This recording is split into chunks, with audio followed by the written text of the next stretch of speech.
Okay, welcome back to another author interview at Crystal Lake. And today we're interviewing the authors of 24 Frames Per Second, Tim Waggoner, Andrew Nadolny, and Gary A. Braunbeck. Hopefully that's all pronounced right. And I'm going to let them introduce themselves now. So take it away. We'll start with Gary. Yes, I'm Gary A. Braunbeck. I've been writing horror and dark fantasy for the better part of 40 years at this point. And I'm also proud to boast that my work has received 7 Stoker Awards and a World Fantasy Award nomination.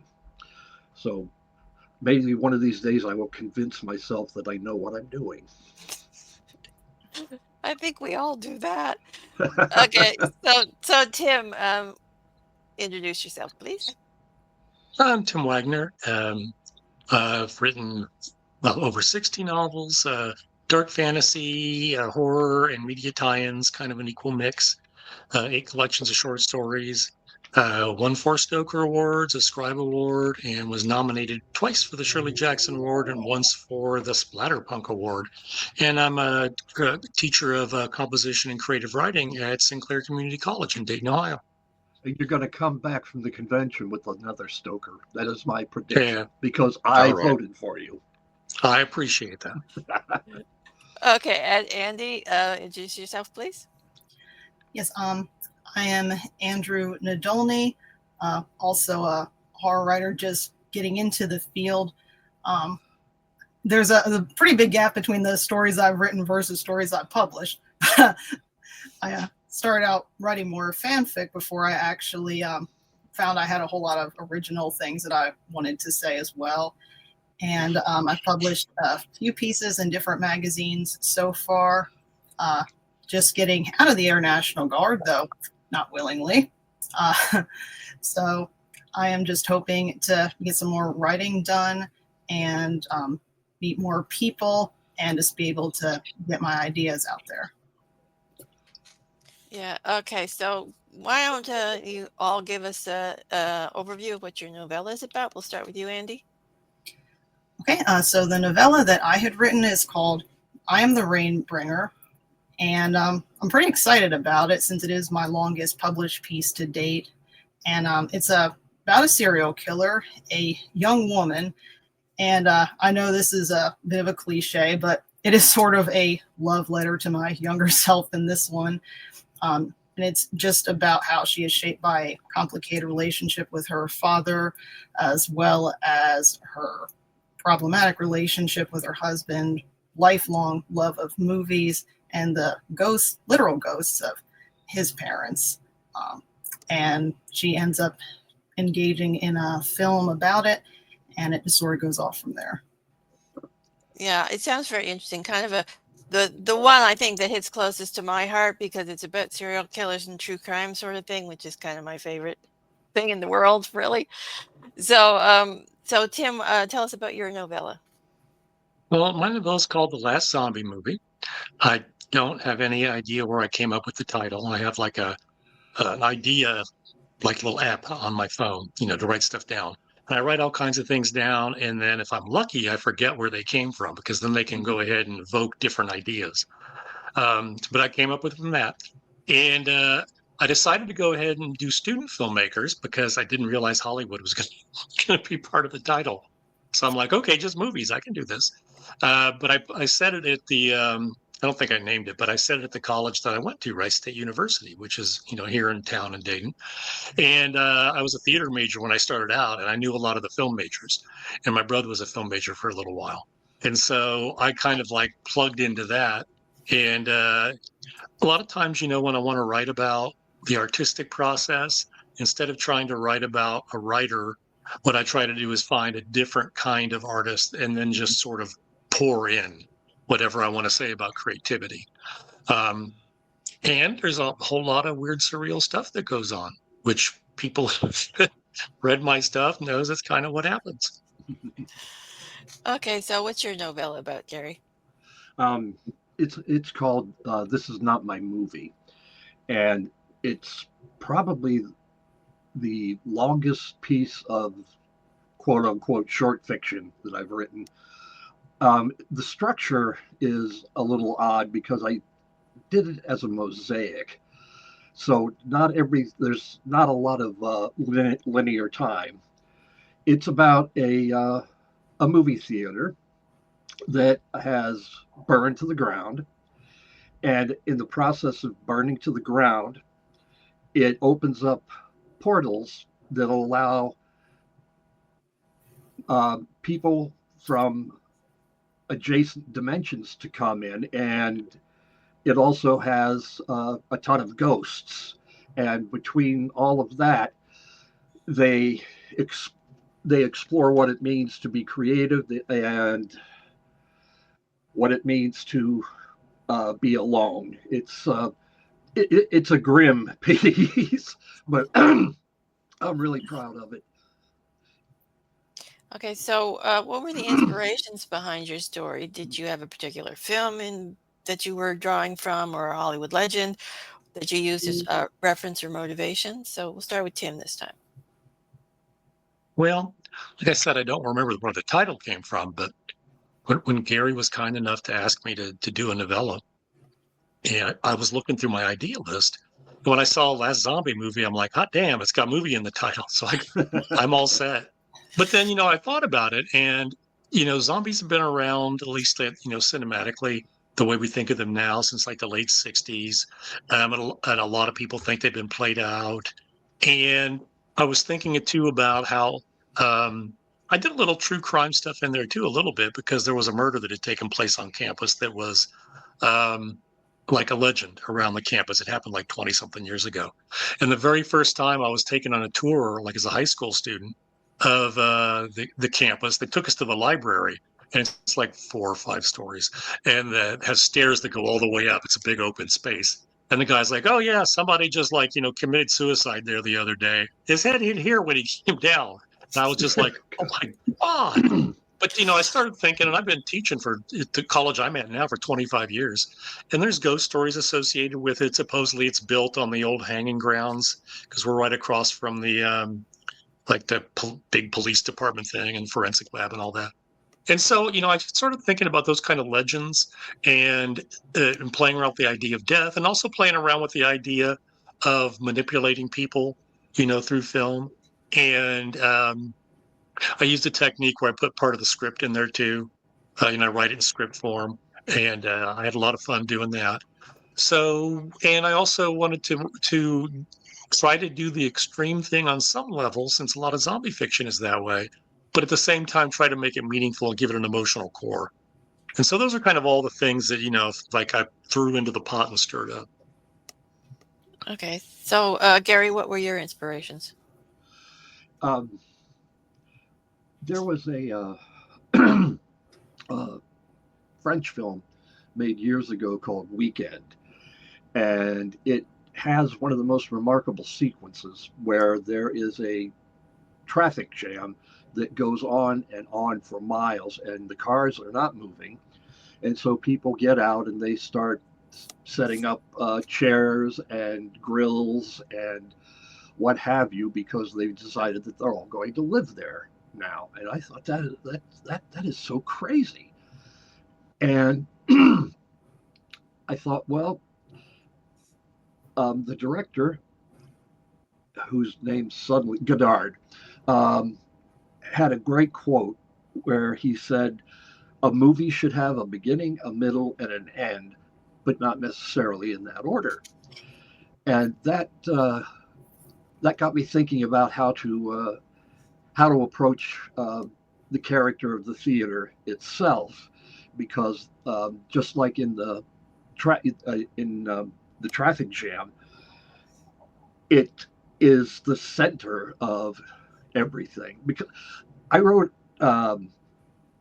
one movie theater story like 30 years ago that was published. It was sort of a satire of the splatterpunk movement at the time.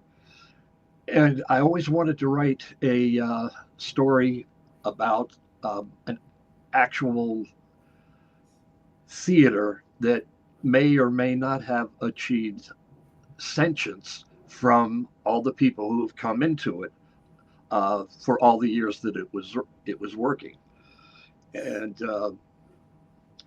it it sort of blossomed out from there. Okay, so Andy, what about you? What were your inspirations? Well, when I was a teenager, I had a job for about 4 years at a Suncoast back when there still was Suncoast. And I just had the opportunity to become familiar with so many movies. My paycheck pretty much went right from my hands back into the cash register. And I had started thinking I was thinking of what would be a good subject to write on. And I think back to that time a lot, 'cause at the time my dad was sick, and he used to frequently make jokes about having a list of his enemies. And he's like, now when I pass away, I want you to gather all my enemies up at a last supper and basically poison them. He was kidding, of course. At least I hope he was, 'cause I never did that. So I decided, well, what if this character actually took that serious and really did all of that? And then I'd written the story one way, and then I had seen a movie, this 92 French movie called Man Bites Dog, which is fantastic if you've never seen it. It's about this serial killer and this film crew that's just documenting his adventures, if you want to call them that.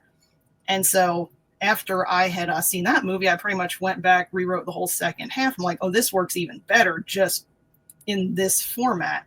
So I was pretty excited about, not just having those events happen, but also have them happen almost more in a documentary type sense. And then, of course, also working at a video store so much with, fellow like cinephiles, we had a lot of in-depth discussions and a lot of opinions. And I did take an opportunity in some spots to sort of insert a few of those movie opinions in there as I'd gone along too. Okay, so how did you guys get involved in the project? What intrigued you about writing a horror story based around movies? So we'll start with Gary. How did I get into the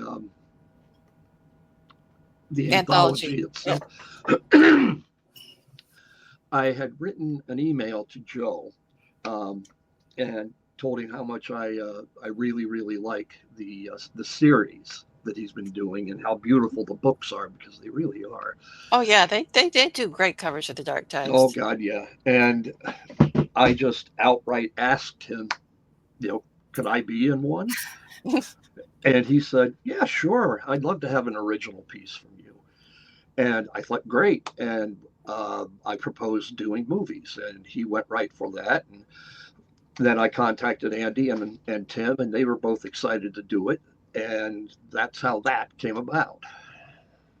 Okay, so when you were asked, Andy, how did you feel, and were you excited about doing a project around movies? Yes, I was pretty excited when I had heard about the project. Gary had let me know that usually these anthologies feature sort of an up-and-coming writer amongst more seasoned writers, and he had read one of my stories that had been part of the website for the Classic Monsters Unleashed, and he said, he thought that this might be a good opportunity. Then the next words out of his mouth were, well, can you write a 20,000 word story in 6 months?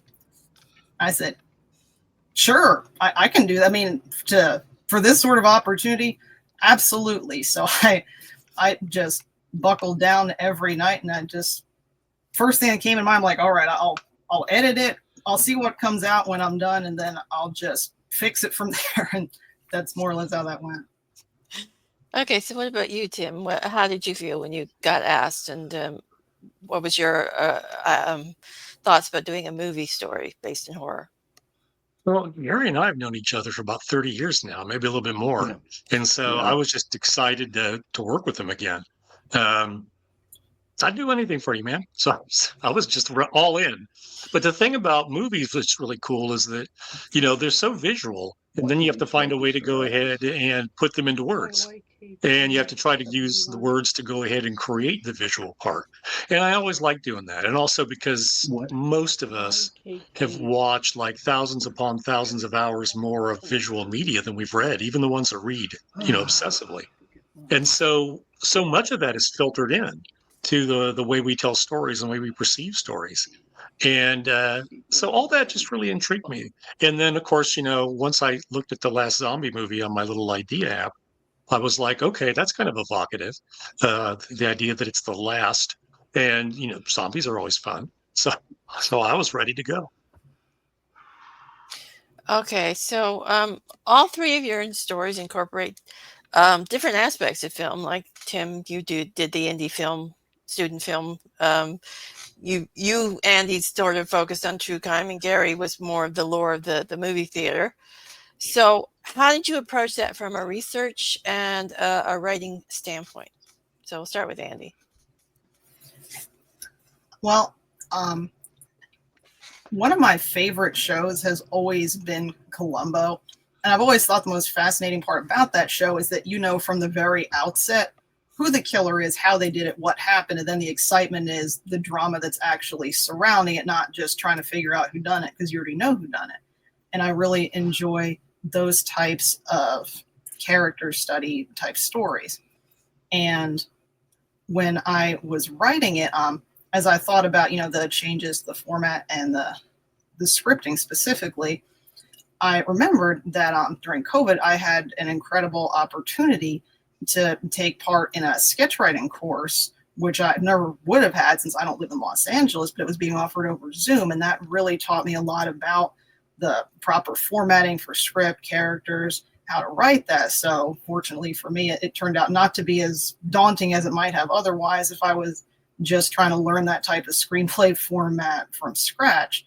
So I was really thankful that I had that opportunity to draw upon.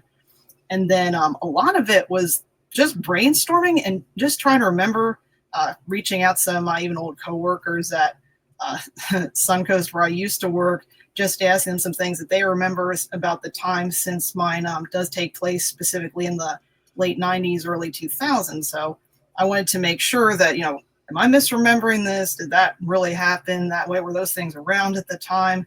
So it was actually a bit of a fun fact-finding mission in that sense, too. Yeah, sometimes the modern day research is more difficult than the historic stuff, isn't it? Okay, so what about you, Tim? What kind of research and writing prep did you have to do for your novella? Yeah, I mean, the research was minimal. Most of it just came from me. One of the sort of formulas I've stumbled on over the years for writing short fiction, or something at least is not going to have the same kind of levels and multiple scenes and a lot of characters like a novel might, is that I take something from my life, and then I take some weird idea, and then I take some kind of emotional core, and then I try to put those three things together in whatever way that they seem to work. I can grow a story from those pretty well. So I used the fact that I knew the student filmmakers. My brother was one for a while. My youngest daughter was one for a while too, and I got to be around them where they were filming sometimes. So I got to see their. So I stole some of their interaction, their dynamic. I used my college.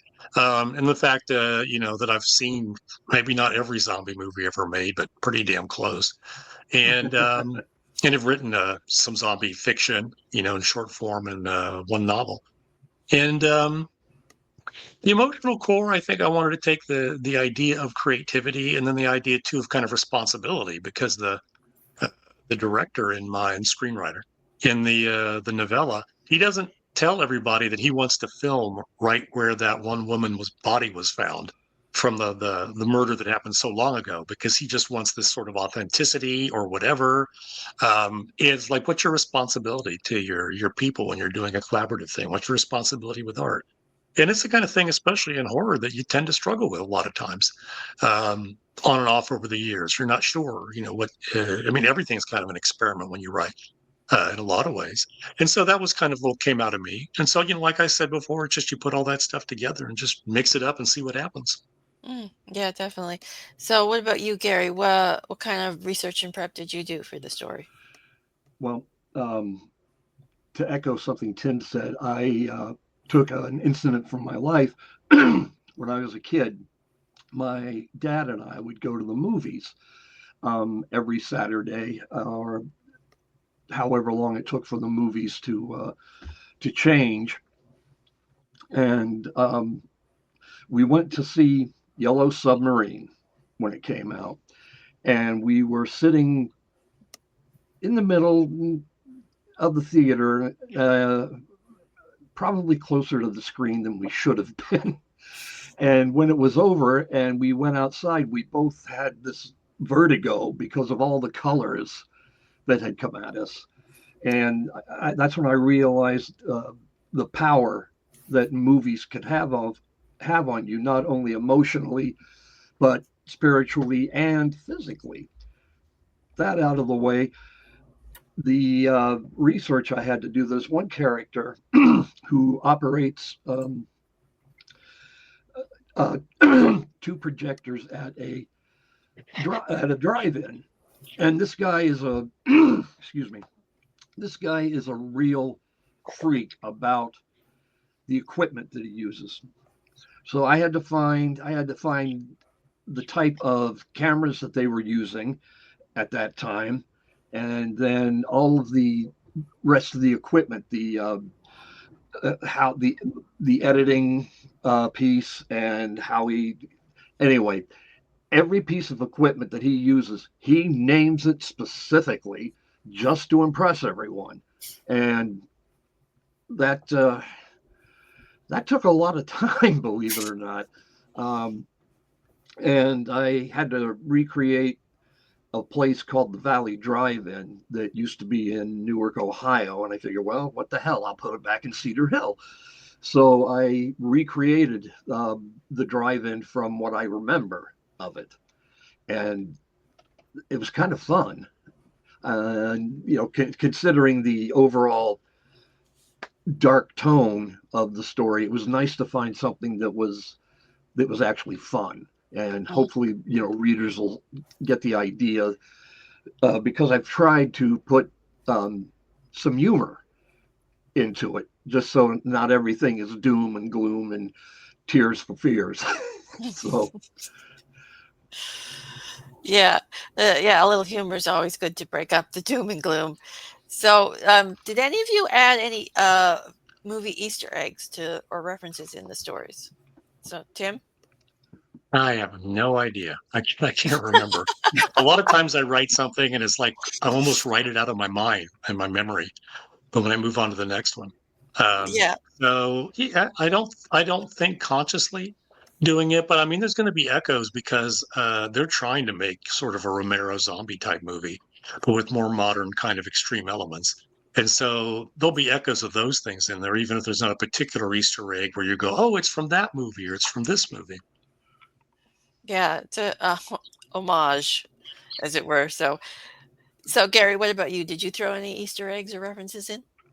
oh yeah, they're all over the place. Um, Initially, when I threw a couple in, I didn't realize what I had done.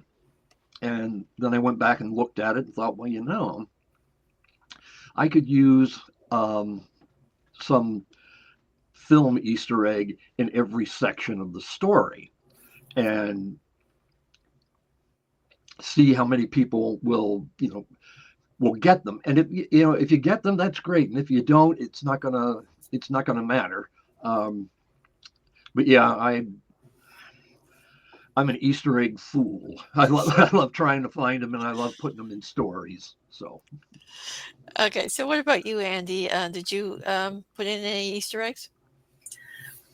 Not that I am consciously aware of, although since the main character in the novella works at a video store, the references to just various movies and television shows of just all genres, years, countries are pretty numerous. So I would even challenge any reader who has seen everything mentioned in there, because I'd be surprised and very impressed.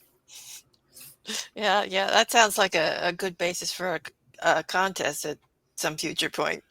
Find all the movie references. So, what are some of your favorite horror films? We'll start with Andy. I would say one of my favorites is 28 Days Later. Absolutely. That was the first time I'd ever seen a zombie movie that had zombies that were moving just that fast and that after you, and that had me at the edge of my seat the whole time I had seen it. I would say from a psychological standpoint, I don't know if it's considered horror per se, but Wait Until Dark with Audrey Hepburn and Alan Arkin, that movie terrified me the first time I had seen it because the film gets you so immediately into the scene with the characters. By the time he's chasing her in the dark and she is just stumbling over the furniture, you are just absolutely at the edge of your seat when you're watching it. Puppet Master, the Puppet Master franchise, and most of the Full Moon movies will always hold a special place in my heart. Because when I saw them as a kid, they scared the living daylights out of me. Revisiting them, not so much, but stop motion in particular for me is, I think, just a lost art, and I love stop motion. And the type of horror that you can create using stop motion is absolutely incredible. I think Mad God was a more recent movie that was done that made phenomenal use of the stop motion as well. And it's just those little underappreciated types of things in film that I always gravitate toward as well. Okay, so what about you, Tim? What are your favorite horror movies? Well, I grew up with the Universal horror movies and Hammer movies and Godzilla movies and 50 creature feature type movies. I loved all of them. I mean, loved everything. But the ones that kind of stay with me are the ones that's the experience I had in seeing the film. Seeing Jaws in the theater when I was in fifth grade, I was too young to see that thing. And I was traumatized all the way through this until the damn shark came out of the water onto the boat and was going like this, trying to get Quint as he's coming down. And his jaw was like doing this because it was the thing wasn't working so well. So it was kind of moving like this. And I was like, my God, have I been scared of that thing for the last hour and a half? And unfortunately, I burst out laughing and fell on the floor of the theater and ruined the moment for everybody in that damn theater. But I still remember it vividly. Watching the first time I saw the fun in a slasher movie was when I saw Halloween at a very small second run theater with the guy my sister was dating at the time. And when anybody would scream, he'd laugh, and I was like, "Wait a minute!" And I started watching the film that way and realizing that it was you can also watch them like roller coasters. Plus, Halloween's the best of any of those. That and Psycho probably. Psycho they showed us in high school one Thanksgiving. They herded us into the gym and they just started playing it. So this had been like maybe 1980 to 81 maybe. And they just played it on the great big screen, and then all the teachers went outside to smoke while we're sitting here watching this. And I'm just looking around going, what the hell is this? But the movie, I've never seen it before. So the movie was so brilliant. But it was just such an odd experience. So things like that, they really stick with me because of the fact that I was involved in them in a different way than just as an audience member. Yeah, maybe the teacher's revenge on the students showing you Psycho. Maybe that was it. Okay, so Gary, what's your favorite horror films? There are two classics: the original, The Fly, and The Incredible Shrinking Man. And that's where those two movies gave me a lifelong fear of spiders. Because as you remember at the end of the original Fly, spoiler alert, they find the fly with the man's head in a web, and this spider is coming down toward him. And of course, they have this terrible close up. And in The Incredible Shrinking Man, he is in the basement, and he's about yay tall, and a rather large spider comes after him, and they have a bit of a battle. He finally kills it with a pin, but until then, you got a lot of close-ups of the spider, and that was enough for me. More modern ones. I I always recommend a movie called The Offense with Sean Connery and oh, who was it? I suddenly can't remember the other actor's name. It's a study of a really burned out detective who, in the process of um, Ian Bannon, that was the actor's name, in the process of grilling him about the kidnapping and rape of a little girl, beats him to death. But that sequence is like 40 minutes long, and it is terrifying. Sean Connery was never better than he was in The Offense. Last thing, I like to recommend the Exorcist trilogy. Um, Exorcist 2 had nothing to do with it, but you have The Exorcist, which I still think remains one of the most powerful horror films ever made. The second movie in the trilogy, which is also a novel, it's called The Ninth Configuration. And it takes a lot of the themes from The Exorcist and explores them more deeply, but with a rather dark sense of humor. And then Exorcist 3, which inarguably has the greatest jump scare in the history of horror movies. But there are two versions of it. The one that was shown in theaters that had Nicole Williamson and all the big effects with the floor opening and the monsters coming up. Blatty was made to remake some scenes, and in an interview once he said, "Yeah, I had to do one or two things." He had to refilm over half the damn movie, and there is, I mean, I like that version quite a bit, but in if you get it on Blu-ray or DVD now, I think it has Blatty's original cut. And it wasn't called Exorcist 3, it was called Legion, because that was the name of the novel that it was based on. And it plays out more as a really intense supernatural thriller. But those three movies together, just like the three novels that they're based on, is both a it's both a psychological and it gives you a lot to think about because it explores a whole lot of themes. And if you've never seen any of the movies, none of them end like you think they're going to end. Blatty directed The Ninth Configuration and Legion. So I always recommend that particular trilogy of films to folks because the way it was structured had a great impression on me as a writer. So Yeah, definitely. Exorcist is a classic. So, what is the one thing you think readers will enjoy most about your novella? We'll start with Andy. I think that readers in particular of the late millennial Gen X will definitely appreciate a lot of the nostalgia.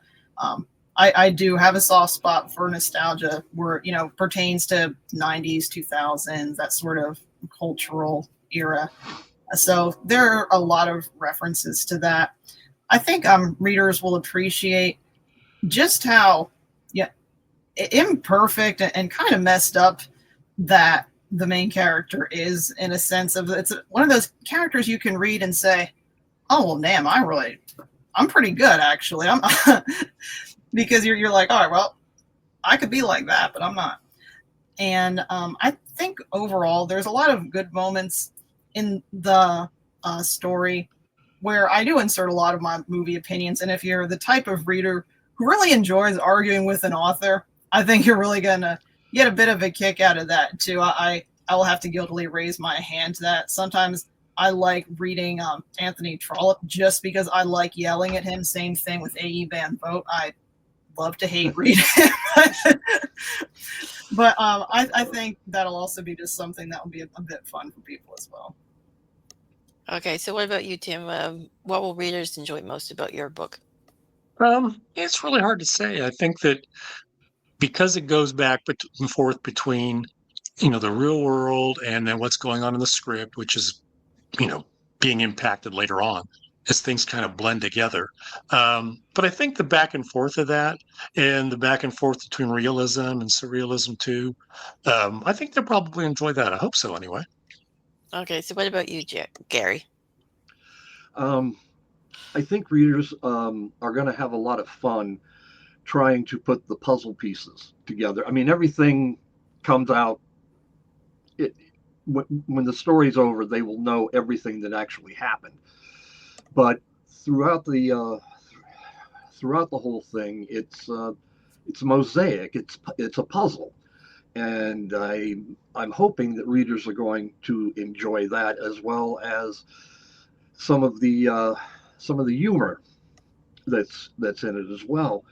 And of course, if you're a real cinephile nerd like I am, there are the Easter eggs and the constant references to other movies.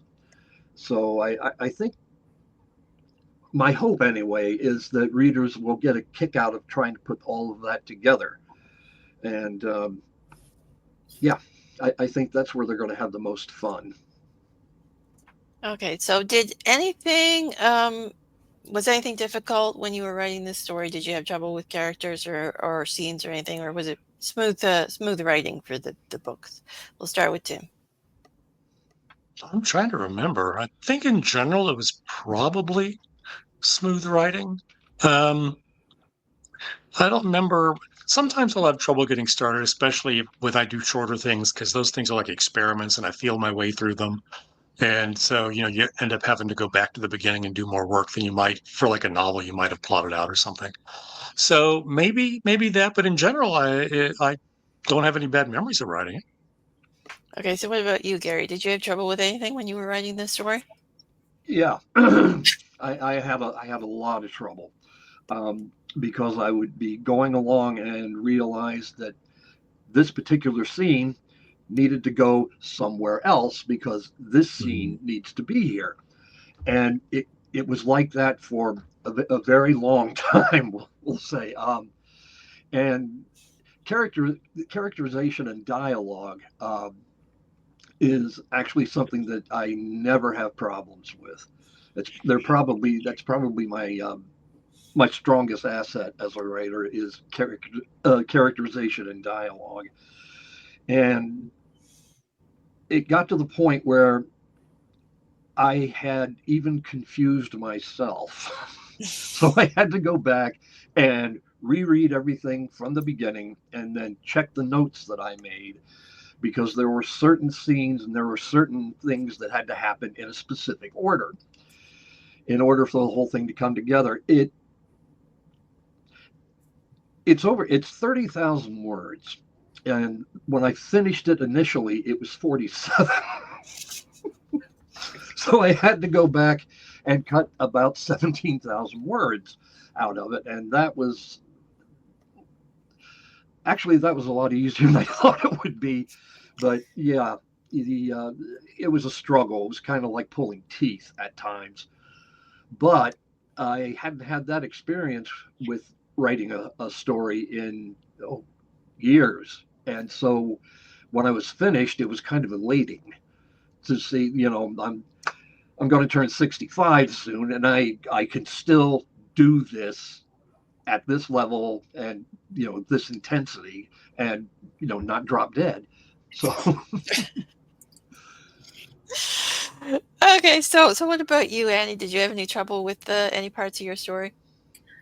The initial writing was actually pretty simple. I would start sort of a stream of consciousness and I would run with it to see where it would go. And I found even as I was just doing my regular activities that this story really wanted to be written. If I was out going for a walk, I'd have to pull out my phone. I'd have an idea, a line or something. I'd talking to my phone to record it. I'd start as keeping a notebook just so I could scribble stuff if I was in the grocery store. The difficulty for me with this one was actually more the editing than the writing. The editing was, oh gosh, I could have ripped my hair out during the editing because it was written in a more stream of consciousness style, which to me, read fine. I read it, I'm like, oh yeah, that's great. And then of course, other people are like just swirly eyed, like, whoa. And I'm like, okay, this really needs a lot of work to actually read well from somebody else reading it and not just me just going in my head. So that part was challenging, but it was actually a really good experience in the end, because a lot of the stories that I've written subsequently have I think this actually cured me of my like penchant for writing somewhat confusing things. So I think the help with the clarity in this was a real good learning experience. Well, that's good. So, do you have a favorite part in the story? Do you have like a favorite scene, favorite character, or something that stood out for you? So we'll start with Gary. Um, yes. The character who operates the cameras at the drive-in and who's a real geek and has to know the specifics of every piece of equipment that he uses. He has these he has these conversations with an imaginary audience, and during the conversations, it goes from a regular looking narrative into screenplay structure, and the conversations sometimes are really funny, and I didn't know where that came from, but I decided not to mess with it, and I think that the scenes between he and his imaginary audience is probably my favorite thing in the story. Okay, so what about you, Tim? Do you have a favorite part in your story? Yeah, I think it's the young woman who was killed 20 years ago. Um, because her apparition or mental apparition, whatever, goes up. But it was interesting as I was developing that to have something so concrete with all the other stuff that was going on. And because, like I said earlier, it allows me to kind of contrast this sort of, you know, responsibility as a creator or responsibility of the people you work with in terms of like exposing them to this kind of stuff. And I just thought that worked really well in the whole mix. So I really enjoyed writing that part. Okay, so what about you, Andy? Did you have a favorite part in your story? I think the favorite parts of the story for me were some of the spoken soliloquies that the main character had, because one, they were somewhat cathartic to write, but also because I enjoyed the ironic lack of complete self-awareness that the main character really has when saying all of these things out loud. You, the reader, are like, oh man, girl. But those were particularly fun for me to write. Yeah. Okay, so what is it about horror in general that appeals to you as a writer? So start with Andy. I've sort of written in a lot of different genres, more leaning towards sci-fi, fantasy genres, and I never really thought that deeply about writing in horror until I became more familiar with Gary's work, actually, because although I've enjoyed horror books, I never realized just how limitless the possibilities are in horror. I feel like you can really go to the most dark, incredible places that I feel like you kind of can't go in other genres. And that's what's especially appealing for me, because you can get as absolutely dark, depraved, terrifying as you want. And you don't have to, bring it back around to spaceships or elves or anything. You can just go with the darkness and just let it drive the story. And once I realized that, and that, not everything had to be, spine tingling or whatever the term is, that things could just be, say, horrifying or gruesome or like, oh my gosh. Then I was like, wow, this is actually really incredible and fun. And so it's been a pretty enjoyable experience now that I've written mostly horror since then.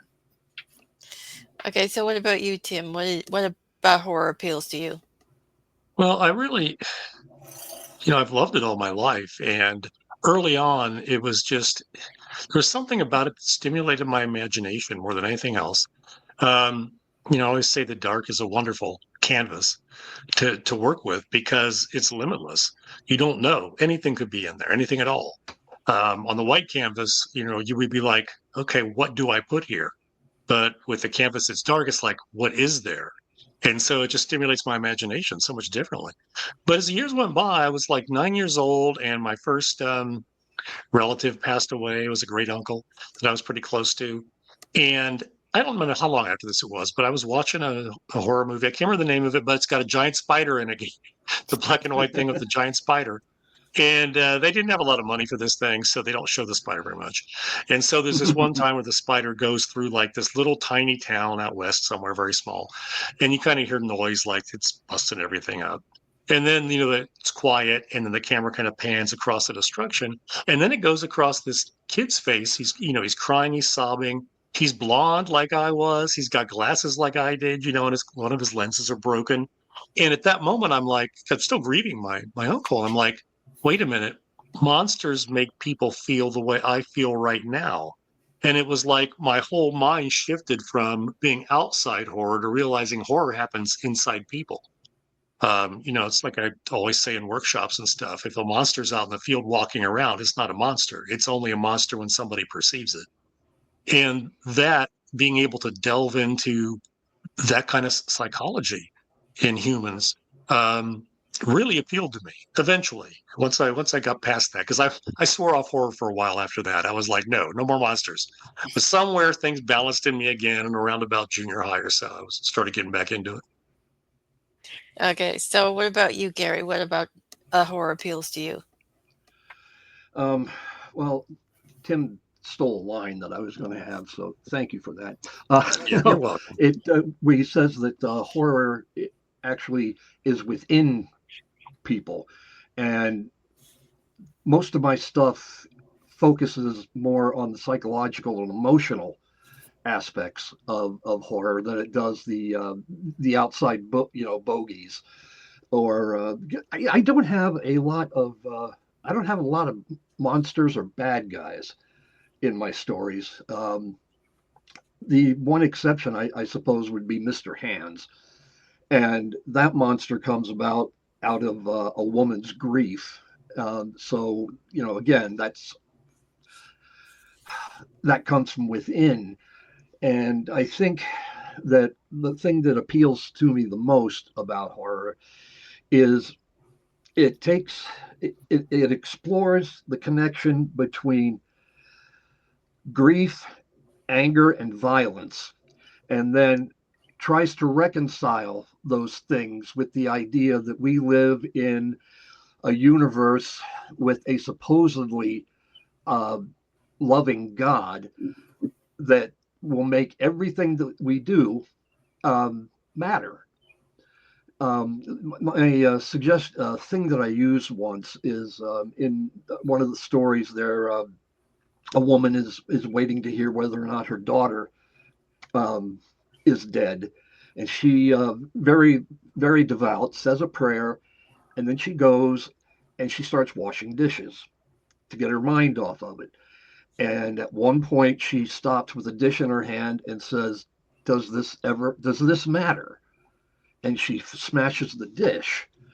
Yeah, you can really really get into people's minds in horror, and I yeah, that's what appeals to me about it the most. Is it should be an emotional release. Mm. So Yeah, definitely. So, what are you guys currently working on, and what's next for you? So start with Andy. I am currently working on a novel. Figure got a novella out. Let's just go for something even more challenging. So I'm pretty excited about that. About a little more like halfway through, I'd say 3/5 the way through a horror novel this time that just has a lot more time travel, some more quantum elements, a lot more what ifs, things like that, just playing with reality. And that is a project that I am definitely excited about. And I'm just doing some more open mic nights, readings too, just to, play around and see what kind of resonates more with audiences too. That's been a lot of fun. Yeah, it sounds like fun. So what about you, Gary? What's coming up next for you? I'm currently working on stories for the third Cedar Hill collection that'll be coming out from Earthling. I'm sure that I've made Paul wait an awful long time for this, so I'm trying to make the new stuff as good as possible. There's also a collection of novellas that I'm working on, and something that is like turned into my own Scarlet Gospels, Cracked and Broken Path. I finally got to the point with that where I stopped worrying about the length, because it's gone through 2 or 3 publishers at this point who say, well, it has to be this long or it has to be that long, and that gets in the way for me when I'm writing. So I've decided that if it winds up being close to 150,000 words, that'll be it, and go back and do some editing, and then find someone who actually wants to publish it. So and then always working on short stories, and trying to get back into the habit of reading before an audience. I haven't done that in a very long time, and I want to get over my fear of it. I never used to be afraid to do it, but things happen, and before you know it, you have a new fear that comes into your life. I want to get past that, because I always enjoy my readings, and I, not to sound arrogant, but I'm pretty good. My public readings are pretty good. Um, I need to get past that so that I can get in the right mindset again. So that's what I'm working on. Okay, so what about you, Tim? Well, first I can attest to Gary's readings. I mean, I've sat next to him when he's read before, and your readings are like the most amazing. They're wonderful. Thank you. So, if you get a chance, hit YouTube, because some of them are on there. That's all I'm right. working on a sequel to a book that I published like 20 years ago. Um, Winding Road Stories, the publisher of my last short story collection. They wanted to republish that book, but they also asked me to do a sequel. And I'm like, okay. And I found that writing a sequel to something I wrote 20 years ago is not easy, but for whatever reasons. But it's kind of picked up some steam, and I'm enjoying it really well. Okay, so Would we have it, a lot to look forward to from all of you. Tim, is it like Death that you're writing the sequel No, to? no, Okay. I wrote a sequel to Like Death for a Thunderstorm. I did that before this one, and that Okay. wasn't easy either. But yeah, this one's no, it's from what was originally called Cross County, and I renamed Beneath the Bones. So it's a Okay. supernatural thriller with like crime and detection in it. Cool. Okay, so Sorry, I didn't think mean to step on your toes no, there. I'm it, curious. it's okay. I mean, the more information gets out, the better.